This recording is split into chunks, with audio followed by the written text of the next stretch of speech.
Bonjour à toutes et à tous et bienvenue à cette table ronde intitulée L'espace, ce nouveau Far West, peut-on tout y faire? Je suis Anne Taffin, journaliste chez Madines et j'ai le plaisir de co-animer ce débat avec Guillaume Langin, journaliste scientifique à Ciel et Espace. Bonjour. Apporter Internet haut débit partout dans le monde, même dans les régions les plus reculées, voilà l'ambition de certaines entreprises privées comme OneWeb ou SpaceX, qui pour y arriver, du coup, envoient des grappes de satellites en orbite basse, c'est-à-dire à une altitude inférieure à 2000 km. Le choix de cette orbite basse s'explique par le fait de vouloir réduire le temps de transmission des données et donc offrir un réel haut débit aux futurs utilisateurs. Mais le choix de cette orbite basse est aussi une contrainte, dans le sens où, contrairement aux satellites géostationnaires, les satellites en orbite basse sont obligés d'avancer continuellement et à grande vitesse pour pouvoir rester en orbite, et donc pour pouvoir offrir un réel haut débit dans de grandes surfaces, c'est-à-dire partout dans le monde simultanément. Les acteurs comme SpaceX et OneWeb sont donc obligés de créer des méga-constellations. Initialement, le projet de OneWeb comptait 48 000 satellites placés en orbite basse, si je ne me trompe pas. Aujourd'hui, pour Starlink, nous sommes sur 42 000. Tout projet confondu, certaines projections estiment que d'ici une dizaine d'années, 100 000 satellites pourraient être envoyés en orbite basse, sans qu'aucune réglementation, finalement, ne vienne arrêter cette course effrénée. Et du coup, on peut se demander si cela signifie que l'orbite basse est une zone de non-droit où tout est permis. Et donc, pour répondre à cette question, j'ai le plaisir d'accueillir donc autour de cette table ronde François Chopard, qui est ingénieur aérospatial, fondateur et directeur général de Starburst Accelerator. Bonjour. Xavier Pasco, directeur de la Fondation pour la recherche stratégique. Bonjour. Et Raphaël Chevrier, business developer chez Arianespace. Bonjour. François, Xavier, Raphaël, merci d'être venus et de participer avec nous à cette table ronde. Ma première question est donc la suivante. J'ai rapidement évoqué SpaceX et OneWeb. Ces projets, finalement, ne sont pas si nouveaux que ça. Dans les années 90, Bill Gates avait aussi cette ambition, mais le projet ne s'est pas vraiment concrétisé. Qu'est-ce qui fait qu'aujourd'hui, de tels projets arrivent à éclore? Si je peux commencer, je pense qu'il y a plusieurs choses. D'abord, une industrie spatiale qui a profondément muté, avec effectivement un accès à l'espace qui est aujourd'hui beaucoup plus accessible d'un point de vue financier. Et beaucoup plus régulier, avec l'émergence de nouveaux acteurs que vous avez mentionnés, tant au niveau des constructeurs de satellites qu'au niveau des opérateurs de lancement tels qu'Arianespace.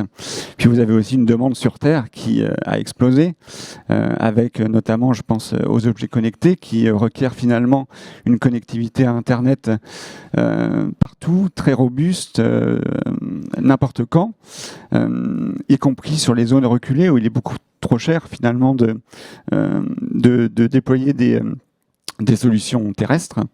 Je pense aussi à la mobilité qui explose, donc il y a une réelle demande sur Terre, par exemple apporter Internet dans les avions, dans les trains.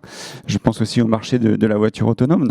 Donc vous avez une réelle demande donc du marché terrestre pour que le satellite puisse faire partie prenante de la solution destinée à connecter tout le monde et à tout moment sur Terre. Et les opérateurs de lancement doivent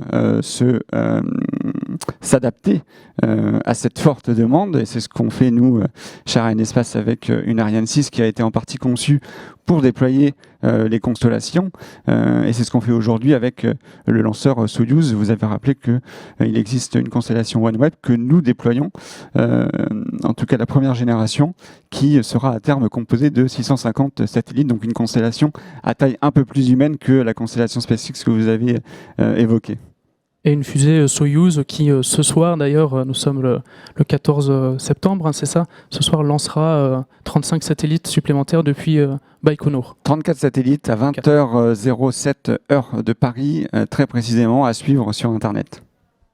Et puis dans les années 90, on parlait de constellations avec des gros satellites en orbite géostationnaire, donc à 36 000 km de la Terre, donc loin, avec des télécommunications qui mettaient du temps à aller sur ces satellites et à revenir. Là, on parle de constellations qui sont à 500 km de la Terre, hein, et donc on parle de quelques millisecondes de latence, et qui fournissent au final un service soit téléphonique, soit de données Internet, beaucoup plus acceptable pour l'utilisateur final. Alors, vous avez posé la question, mais finalement, pourquoi dans les années 90, et on vient d'y répondre en partie. Une raison profonde aussi, c'est que on a parlé de demande. Rappelons-nous de l'Internet des années 90. Rappelons-nous de l'usage qu'on en faisait. Comparons-le avec l'Internet d'aujourd'hui et l'usage qu'on en fait. Évidemment, ça a changé complètement, on dit aujourd'hui, l'écosystème du spatial, parce que le spatial apparaît comme une infrastructure sur laquelle on peut capitaliser dans ce monde nouveau de l'information. Et c'est ça la réalité aujourd'hui du spatial, c'est que le spatial doit composer avec des acteurs qui n'existaient pas à l'époque, qui étaient embryonnaires. Et donc effectivement, les projets Bill Gates ou d'autres n'avaient en réalité, d'abord technologiquement, été beaucoup moins mûrs évidemment qu'aujourd'hui, et n'avaient en réalité aucun substrat sur lequel s'appuyer. Et donc naturellement, ils ont disparu au profit d'autres installations. Est-ce que si on utilise la métaphore du Far West, qui est dans le titre de notre discussion aujourd'hui, est-ce que ça veut dire que dans les années 90, il n'y avait que quelques rails de train isolés dans l'Ouest américain et qu'aujourd'hui, le réseau du rail est suffisamment étoffé pour que ça serve d'infrastructure et que les différents acteurs du spatial puissent voir l'espace en tant que tel? J'allais dire, dans le Far West américain, il y a des compagnies ferroviaires qui ont fait faillite parce qu'elles ont construit des rails pour aller nulle part. Et personne ne s'est installé. À partir du moment où vous avez un embrayage avec une installation humaine, à partir de là, effectivement, vous fructifiez, j'allais dire. Et donc ces rails spatiaux, ce sont des lancements pas chers du tout. De combien a baissé le prix d'envoi du kilogramme dans l'espace? C'est un facteur 100, un facteur 1000 par rapport aux années 90? Si on n'a pas le chiffre exact, c'est pas très grave non plus. Non, mais ça dépend effectivement de l'orbite que vous visez, du marché que vous visez. Si on regarde le marché traditionnel des satellites géostationnaires, on n'est pas du tout aujourd'hui dans ces échelles-là.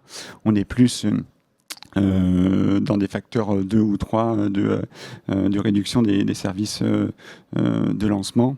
Mais je pense qu'il y a aussi des chiffres qui parlent d'eux-mêmes et qui sont très évocateurs du changement qu'on est en train de vivre. Dans les années 2015, qui est quand même très récent, vous aviez dans le monde à peu près moyenne de 85 lancements par an. En 2020, vous avez eu 114 lancements dans le monde. Et cette année, on en est, je crois, si mes calculs sont bons, à 89 lancements à début septembre. Et nous attendons, selon les projections, un total de 150 lancements d'ici la fin de l'année. Donc c'est absolument considérable. C'est vrai qu'on change un peu de paradigme au niveau des activités spatiales, en tout cas pour parler de l'activité des lanceurs. Au-delà de la baisse des coûts, vous avez aussi une réelle adaptation de votre industrie à effectuer. J'évoquais par exemple la façon dont Ariane 6 a été partiellement conçue pour pouvoir adresser ce marché. Je vais vous donner quelques exemples. Par exemple, vous avez besoin d'embarquer le plus de satellites à la fois sur votre lanceur. Donc Ariane 6, ce sera un peu plus de 20 tonnes de capacité à envoyer des satellites en orbite basse.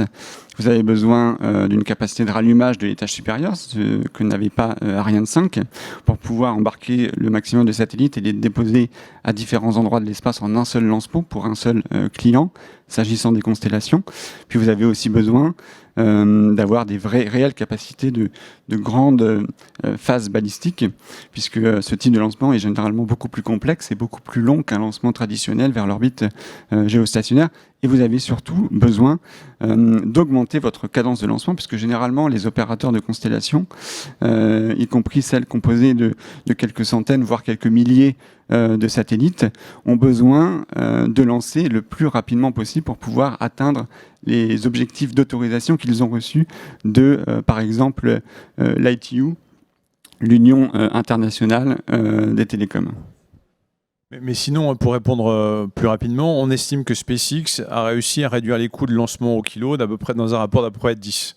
même si c'est parce qu'ils restent sur des prix qui s'alignent sur la concurrence, et donc ils restent sur des prix élevés. Quand ils lancent leur propre constellation, on estime que le lancement leur coûte entre 5 et 10 millions du fait de la réutilisabilité des fusées, de réutilisabilité des moteurs, et donc c'est effectivement un grand changement dans le coût d'accès à l'espace. Je pense qu'il faut aussi sans doute différencier la différence de la nature du client que SpaceX adresse pour aussi estimer le coût du lancement, parce que vous savez que SpaceX effectivement écrase les prix sur le marché purement commercial et les gonfle très fortement sur son marché institutionnel. Non, je différencie entre le prix de vente. Alors effectivement, SpaceX, sur les lancements commerciaux, facture entre 60 et 80 millions. Sur les lancements militaires, facture plutôt autour de 200 à 250 millions. Moi, je parlais du coût. En fait, ça leur coûte beaucoup, beaucoup moins cher que ça. Surtout quand ils réutilisent un booster pour la 10e fois. Remplir les réservoirs d'oxygène liquide et de kérosène spatial leur coûte à peine, moins d'1 million. Et ça a été le cas cette nuit d'ailleurs pour un envoi de 51 Starlink. SpaceX a utilisé un booster pour la 10e fois. Pour la 2e fois. C'était le 2e booster utilisé 10 fois dans l'envoi dans l'espace. Juste pour évoquer un autre chiffre, on a évoqué des chiffres sur les lancements, il y a des chiffres sur les satellites aussi. Un chiffre frappant. En mars de cette année, il s'est lancé plus de satellites que dans toute l'année 2016. Et ça s'est répété, je crois, en mai cette année. Alors pourquoi ? Parce qu'on lance des petits satellites qui désormais sont aussi performants que ceux qui faisaient plusieurs tonnes il y a une trentaine d'années ou une vingtaine d'années. Et ça, c'est une révolution complète qu'accompagne effectivement ces améliorations dans les techniques de lancement. Et ça, c'est vraiment clé pour expliquer ce qui se passe aujourd'hui, à mon avis. D'accord, donc bon, on l'a compris, tout est en place pour que ces lancements de satellites s'accélèrent encore, et c'est déjà le cas. Alors qu'est-ce qu'on risque à envoyer autant de satellites en orbite basse, à quelques centaines de kilomètres d'altitude, moins de 1 km, moins de 1000 km, moins de 2000 km? Qu'est-ce qu'on risque, peut-être, Xavier Pasco ? Oui, juste pour introduire un débat, qu'est-ce qu'on risque ? Alors d'abord, c'est un mouvement assez brutal en fait. C'est quelque chose qu'on n'a jamais connu. On avait historiquement, jusqu'à il y a quelques années, 4000 ou 5000 satellites qui avaient été lancés. Et aujourd'hui, on parle de plusieurs milliers par an peut-être. Et puis, vous avez évoqué 100 000. Alors ça, c'est terra incognita. On ne sait pas du tout. Et on ne sait pas quoi. On ne sait pas comment on va gérer tous ces objets qui sont en orbite. On ne sait pas jusqu'à quel point ces objets, s'ils rentrent en collision les uns avec les autres, vont générer des débris qui existent déjà, qui sont déjà une préoccupation. Et ça va même, pour les satellites de télécommunication, jusqu'à s'interroger sur la compatibilité des systèmes entre eux, etc. Tout ça est évidemment analysé par les industriels d'abord. Et aujourd'hui, on est en train, au niveau des institutions, de prendre un tout petit peu de retard par rapport à l'industrie qui, elle, avance très très vite. Et donc aujourd'hui, alors notamment en termes de débris, c'est un risque, mais c'est quelque chose qui est en train de... On a la notion aujourd'hui, tout un programme de recherche sur ce qu'on appelle le contrôle du trafic spatial, le Space Traffic Management, l'acronyme connu, c'est STM en anglais. Eh bien ça focalise beaucoup l'attention aujourd'hui pour savoir comment on va faire pour gérer tout ça, finalement, dans un espace qui reste large quand même.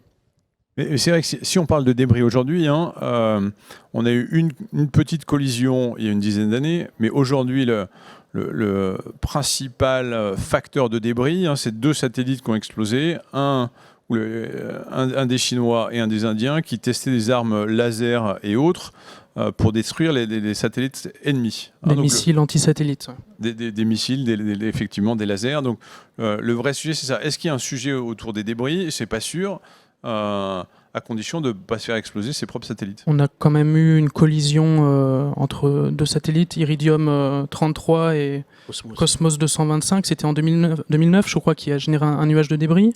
Et il y a une alerte entre un satellite de l'ESA et un Starlink il n'y a pas si longtemps que ça. Il y a eu quelques alertes, oui. Alors, évidemment, mécaniquement, on sait très bien que plus on veut mettre d'objets en orbite, surtout, ce qu'il faut bien qu'on comprenne, c'est que l'espace est utile à certaines altitudes et très peu peuplé à d'autres, parce qu'on va tous sur les orbites qui se prêtent le plus à certaines missions. Donc, il y a certaines orbites qui sont plus sensibles. Par exemple, on parle de celle à 800 km, qui est une orbite assez stable pour l'observation de la Terre. Évidemment, si cette orbite, et François l'a dit, par exemple, en 2007, la Chine a fait un test de destruction de ce satellite précisément à cette orbite-là. Alors là, ça a généré plus de 3000 débris, etc. Et ça, on en paye encore un peu le prix avec des manœuvres pour éviter les débris, tout ça. Donc ça, c'est compliqué. Mais effectivement, il y a certainement le besoin d'un self-restraint, d'un contrôle par les gouvernements de leurs activités dans l'espace. Et puis, il va y avoir aussi le besoin de savoir comment on va gérer ces constellations. Ce qu'on redoute beaucoup, c'est ce qu'on appelle les collisions extra-constellations, c'est-à-dire entre un débris extérieur et un objet et un satellite de la constellation qui, par effet de cascade, pourrait contaminer les autres.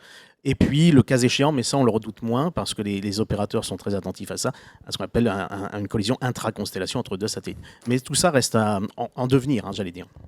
Non, vous évoquiez l'exemple qui est très intéressant, je pense, du risque de collision qui avait été identifié par l'ESA et par Starlink, donc par SpaceX, en 2019, il me semble, et qui est très évocateur de ce manque finalement de règles communes, de code de la route, de l'espace, pour que les gens puissent se comporter de façon identique et coordonnée.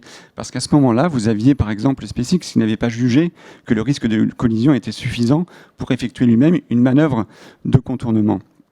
L'ESA avait une interprétation tout à fait différente, considérait que le risque était réel et a été forcé donc de faire sa propre manœuvre d'évitement du satellite à Aeolus qu'on avait d'ailleurs lancé l'année précédente.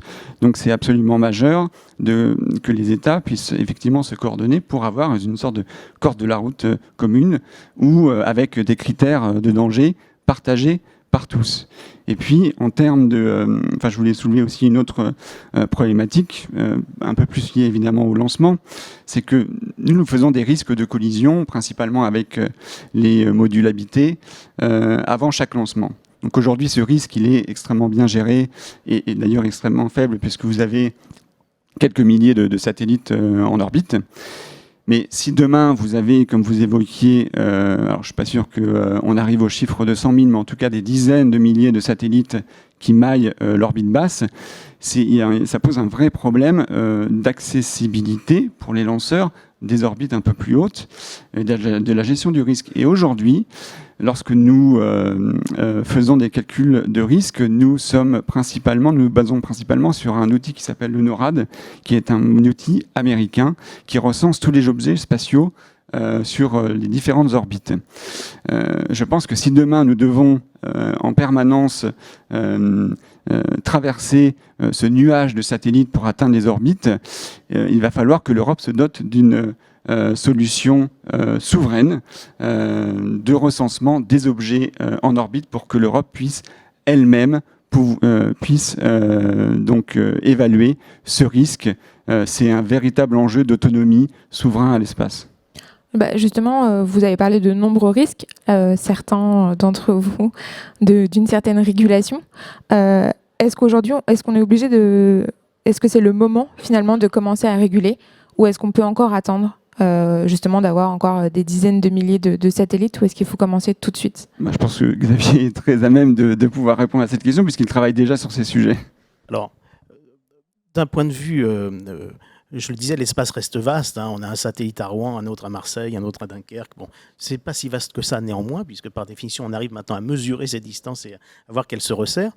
Il y a une volonté. Alors, dans toutes les grandes puissances spatiales aujourd'hui, il y a l'idée qu'il va falloir quand même effectivement coexister dans l'espace et faire coexister ces méga-systèmes dont on n'a pas encore l'expérience.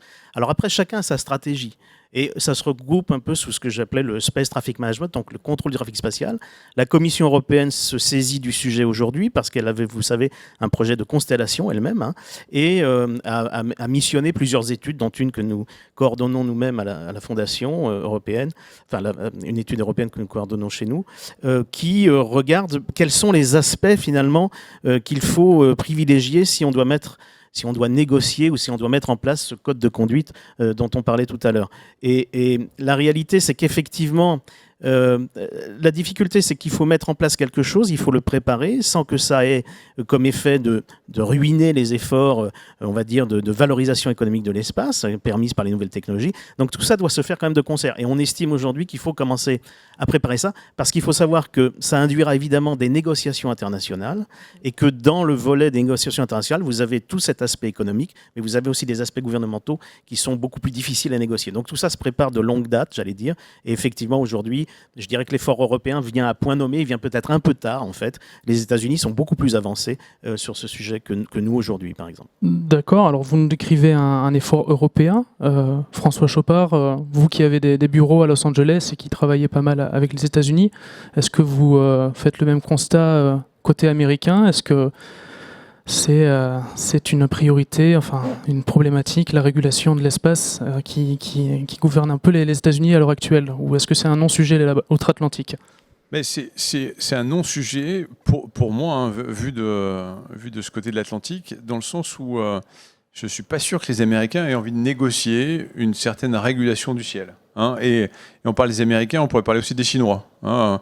Aucune de ces deux puissances a envie de discuter avec une tierce entité pour savoir ce qu'il faudra faire dans le ciel. Pour le moment, ils veulent pouvoir faire ce qu'ils veulent. Et donc, c'est leur régulation. On en a beaucoup parlé, ou alors ça s'y prête plus aujourd'hui sur des sujets comme la Lune ou les astéroïdes, où on se demandait, mais si on va sur la Lune, à qui elle appartient? Si on découvre des astéroïdes, à qui ils appartiennent? On revient sur le titre de l'émission, sur le Far West. Hein. Aujourd'hui, j'ai plutôt l'impression que tout ce qui est à eux leur appartient et tout ce qui n'est pas encore découvert leur appartient aussi. Hein, et après, ça va être compliqué de les faire changer d'avis ou d'influer une quelconque régulation qui n'irait pas dans leur sens. Xavier Pasco. Oui, alors je suis d'accord avec ce constat, on peut le voir d'ici, effectivement. En même temps, il y a deux choses. Alors, aujourd'hui, l'espace, c'est régulé par des grands textes et très très peu de textes. Et il y a un traité qui date de 67, qui est assez ancien, en fait, et que tout le monde voudrait voir moderniser, mais qui consacre quand même le principe de non-appropriation de l'espace. Donc ça, c'est un petit sujet. C'est l'article 2 du voilà. Et puis, traité, la deuxième chose, alors là, qui est très particulière à l'espace, c'est qu'en fait, tout le monde est interdépendant dans l'espace. C'est-à-dire que si l'un des utilisateurs de l'espace se comportent de manière un petit peu comme ça, j'allais dire sportive, avec, en créant du risque et même en créant éventuellement des collisions, les débris qui seront générés vont être générés pour tout le monde, pour des années, voire pour des siècles sur les orbites. Et à partir de là, l'acteur qui va le plus être affecté par ça est celui qui a le plus de satellites en orbite. Et c'est ce qui conduit les États-Unis, alors au niveau gouvernemental pour l'instant, à... Et je veux dire, par exemple, il y a eu le soutien d'un projet européen de code de conduite qui n'est allé nulle part, mais il y avait un soutien américain pour ce projet de code de conduite. Ce que ne veulent pas les Américains, c'est s'engager dans des traités, alors qui seraient juridiquement contraignants. Ça, c'est quelque chose qu'ils redoutent. Là, justement, vous avez expliqué que justement certains débris pouvaient toucher d'autres constellations, donc soit la sienne, soit d'autres. Est-ce qu'aujourd'hui, il y a une réglementation justement de l'espace qui, par exemple, contraint un acteur qui aurait créé un problème à un autre juridiquement ou pas? Aujourd'hui, le droit international dans l'espace, c'est extrêmement simple. C'est ce qu'on appelle l'état de lancement. L'état qui a procédé au lancement de l'objet, quand bien même cet objet serait un objet privé, reste responsable des effets de cet objet sur éventuellement même une rentrée mal mesurée qui occasionnerait des dommages au sol. Ça reste du droit public international. Donc il y a des lois nationales qui se sont mises en place, y compris en France, qui créent une forme de responsabilité pour les acteurs privés. Mais au regard du droit international, l'espace, ça reste d'abord gouvernemental du point de vue juridique. Et moi, je voulais rajouter un point alors, qui est un petit peu décalé, mais qui reflète l'état d'esprit des Américains et un peu des Chinois dans le domaine. Aujourd'hui, on voit énormément de micro-lanceurs américains émerger. Les premiers clients de ces micro-lanceurs sont la NASA et la Space Force. C'est-à-dire que ces deux entités achètent systématiquement les premiers lancements de ces startups pour les tester, pour voir comment ils peuvent s'en servir. Et la Space Force a une problématique qui est sa problématique majeure, c'est en cas de conflit, ils savent que les satellites sont les premiers détruits. Et donc sans GPS, sans communication spatiale, mener une guerre au sol reste compliqué. Et donc leur premier objectif, c'est comment on relance une constellation le plus rapidement possible dans l'espace. Et c'est pour ça qu'ils investissent autant dans ces petits lanceurs, flexibles, autonomes, pour aller lancer des satellites dans des orbites très précises, pour reconstruire une constellation le plus rapidement possible. Donc la problématique des débris est bien envisagée, mais plus en cas de conflit, et pas leur dogme, mais leur thèse est comment on reconstruit une constellation dans les jours qui viennent. Oui, parce qu'on parlait tout à l'heure que la régulation devait venir d'en haut, des décisions gouvernementales, mais à l'heure actuelle, on constate que d'en haut, aux États-Unis, on déroule un petit peu le tapis rouge à ces entreprises du New Space pour peupler l'espace, pour peut-être même préempter l'espace, c'est-à-dire premier arrivé, premier servi, on s'installe et ça appartient à nos entreprises, donc ça nous appartient en quelque sorte. Oui, comme le disait François, c'est le principe de résilience. Hein. Il faut être résilient, c'est-à-dire si on est touché, on doit pouvoir se remonter très vite. Et ça, c'est vraiment, ça guide effectivement toute la politique américaine, notamment dans le rapport public-privé, hein, dans le rapport entre gouvernement, financement public et entreprises privées, qui sont finalement dans un rapport de jeu, ce qu'on appelle un jeu à somme positive finalement. C'est gagnant-gagnant entre les deux. Et ça, c'est vraiment très important à comprendre pour comprendre la dynamique en cours. Et le point derrière tout ça, c'est un changement de regard des États-Unis, alors qui commence à toucher d'autres pays sur l'espace, sur l'équipement spatial, sur les systèmes spatiaux. On passe de satellites qui ont une mission verticale très précise à une espèce une vision infrastructurelle finalement. On considère désormais que parce que la technologie le permet, il faut voir l'espace comme une commodity, disent les Américains, comme une infrastructure. Et ça, c'est très important parce que ça crée la jonction entre l'espace et le monde de l'information, qui a de l'argent et qui a de la demande. Dans le contexte qu'on vient d'évoquer tous ensemble, je pense que l'Europe a quand même une voix dans ce contexte assez importante à faire entendre. Il existe quand même quelques règles, en tout cas lorsqu'on effectue un lancement, vous avez des comités interagences qui édictent des recommandations qui sont ensuite déclinées dans des lois spatiales de différents états de lancement. Et notamment, nous, vous l'avez évoqué tout à l'heure, nous avons une loi qui s'appelle la loi relative aux opérations spatiales française, qui dépend donc directement effectivement des ministères français, et nous oblige, et c'est une très bonne nouvelle, à observer des bonnes pratiques lorsqu'on effectue des lancements spatiaux. Et je constate que aux États-Unis, au Japon, même si ces lois sont peut-être pas aussi contraignantes, puisqu'elles n'ont peut-être pas la même valeur juridique, elles sont quand même relativement bien appliquées. Je vous prends quelques exemples. Vous avez 2 zones protégées entre 0 et 2000 km d'altitude et autour de l'arc géostationnaire. Donc ça, ce sont des constats qui sont partagés par la plupart des agences spatiales. Et avec Ariane 6, par exemple, nous allons garder un boost supplémentaire pour faire réentrer l'étage supérieur à la fin de la mission pour pas laisser de débris en orbite, ce que ne pouvait pas faire jusqu'ici Ariane 5. Donc ces exigences-là ont réellement et sont de plus en plus intégrées dans la conception même des lancements. Et je précise aussi qu'on le fait de façon contrôlée, c'est-à-dire que on maîtrise exactement le moment où on va rallumer l'étage supérieur et donc l'endroit dans l'atmosphère où cet étage va se consumer pour éviter évidemment tout risque sur les populations si jamais quelques structures venaient à survivre cette rentrée atmosphérique. Mais juste pour revenir sur ça, on peut constater qu'en tout cas les Chinois ne s'appliquent pas les mêmes règles. Donc on peut s'appliquer toutes les règles qu'on le veut, mais si ça nous contraint trop par rapport à nos concurrents ou à d'autres puissances, quelque part on se tire une balle dans le pied. Et puis c'est vrai qu'on voit les Américains dans cette course au lancement des satellites. On pourrait très bien envisager qu'une fois que les 40 000 satellites de SpaceX sont lancés, ils pourraient décréter et imposer aux autres États que ça y est, il y a suffisamment de satellites dans l'espace et qu'ils n'ont plus le droit d'en lancer. Peut-être pas à 40 000, mais à 80, et empêcher tous les autres pays de lancer plus de satellites tant que les autres ne sont pas retombés. Ça signifie donc que tant que les États-Unis ne se mettront pas autour d'une table avec la Commission européenne et les autres agences, finalement, on ne pourra jamais avoir une régulation qui aura un réel intérêt. Et les Chinois. Alors oui, non, mais c'est un peu premier arrivé, premier servi en quelque sorte, mais il y a néanmoins.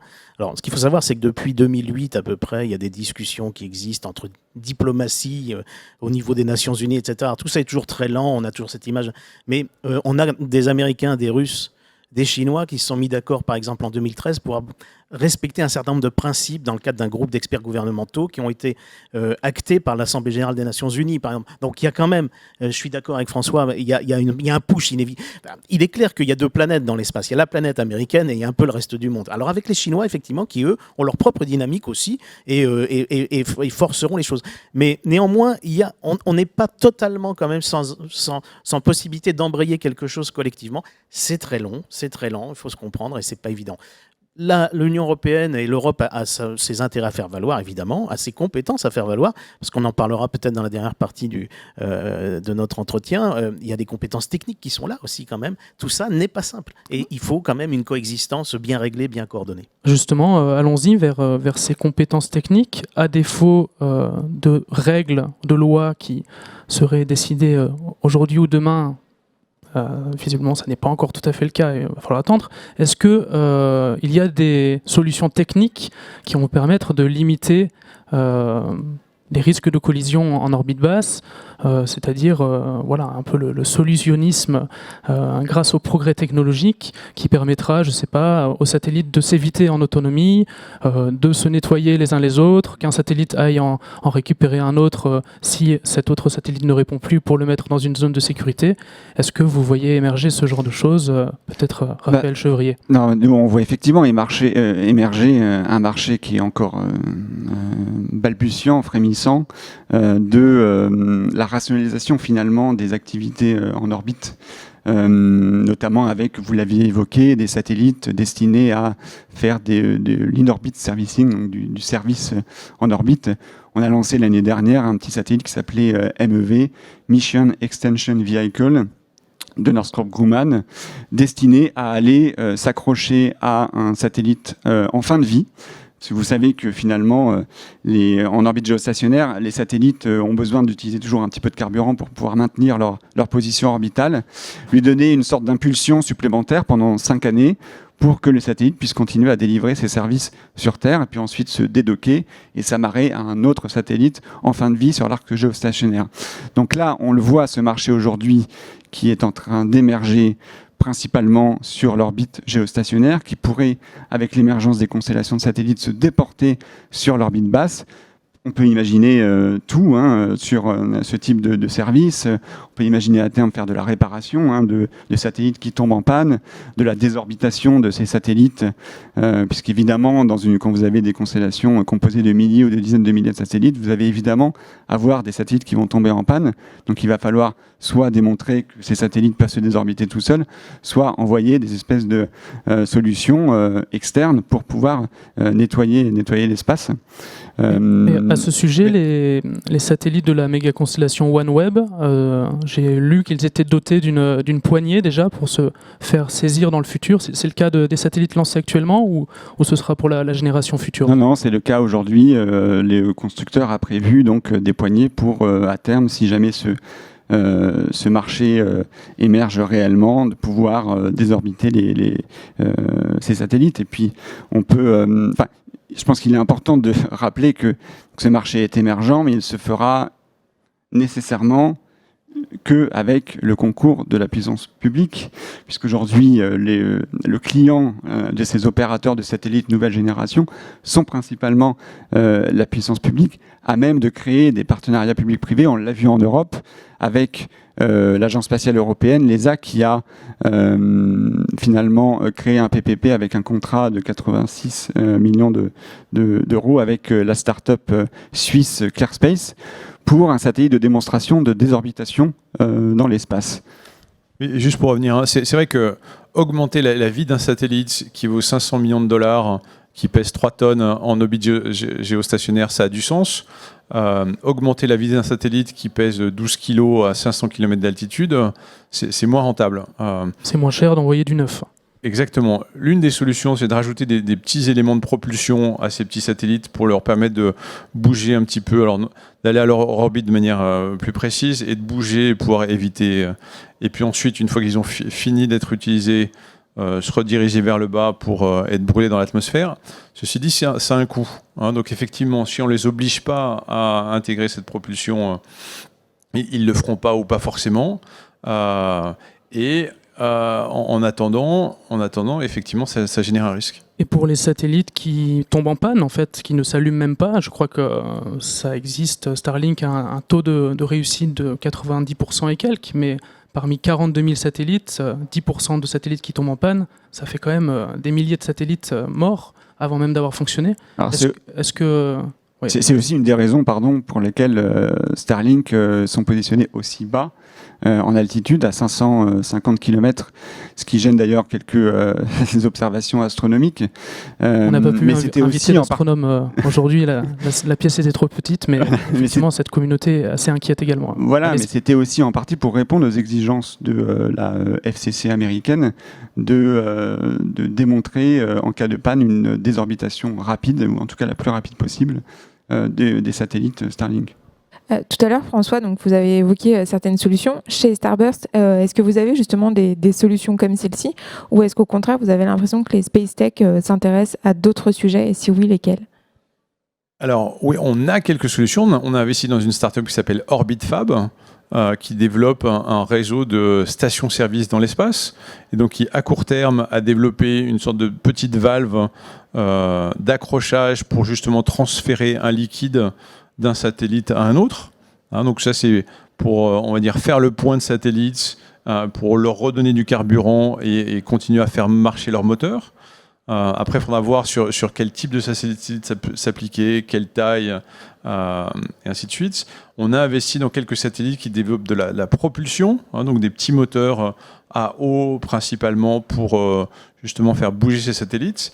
Ceci dit, ça reste une part infime de nos investissements dans le domaine du spatial. Le mot de la fin, Raphaël ? Non, enfin, je voulais simplement étendre la liste des exemples que j'avais vu passer aussi dans le marché. Et d'ailleurs, on s'est rapproché d'une start-up de ce type qui développe par exemple des voiles solaires pour pouvoir ensuite désorbiter.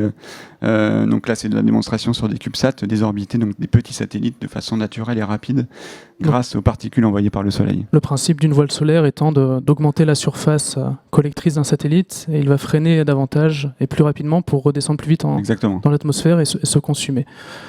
Juste un point, on n'en a pas parlé dans les solutions techniques, mais il y a quelque chose d'autre, c'est qu'il faut savoir bien connaître l'environnement dans lequel on évolue quand on est opérateur spatial. Et aujourd'hui, un grand déficit, c'est la connaissance de ce qu'on appelle la situation spatiale. On n'a pas finalement suffisamment de capteurs, en particulier on n'a pas suffisamment de capteurs in situ dans l'espace pour caractériser exactement ce qui se passe. Et on est un peu aujourd'hui, pour certains pays en tout cas, dans la situation d'un commandant de pétrolier qui rentrerait dans un port sans bien connaître les abords de ce port avec des écueils, etc., parce qu'il n'aurait pas de carte marine. Donc là, il y a beaucoup d'investissements qui sont faits dans ce qu'on appelle la SSA, donc en anglais c'est la connaissance de la situation spatiale, et beaucoup d'entreprises de secteur privé qui se développent dans ce domaine, y compris pour traiter les données. Et on a investi dans l'une d'entre elles. Soit on peut le faire depuis le spatial, soit depuis le sol. Il y a une start-up française qui fait ça depuis le sol. Et nous, on a investi dans une start-up américaine, il me semble, qui développe des satellites pour les mettre plus haut et justement mieux mesurer où sont les petits débris. Voilà des idées pour de futures potentielles start-up spatiales. Pour conclure, vous voyez que nous ne sommes pas allés très loin dans l'espace. Le Far West n'était pas si phare, pas si lointain. C'était à quelques centaines de kilomètres d'altitude autour de la Terre. Merci à tous les trois d'avoir participé à cet échange enrichissant. Merci Anne de m'avoir convié, et merci à celles et ceux qui nous ont suivis et qui nous suivront peut-être en rediffusion. Merci à tous également.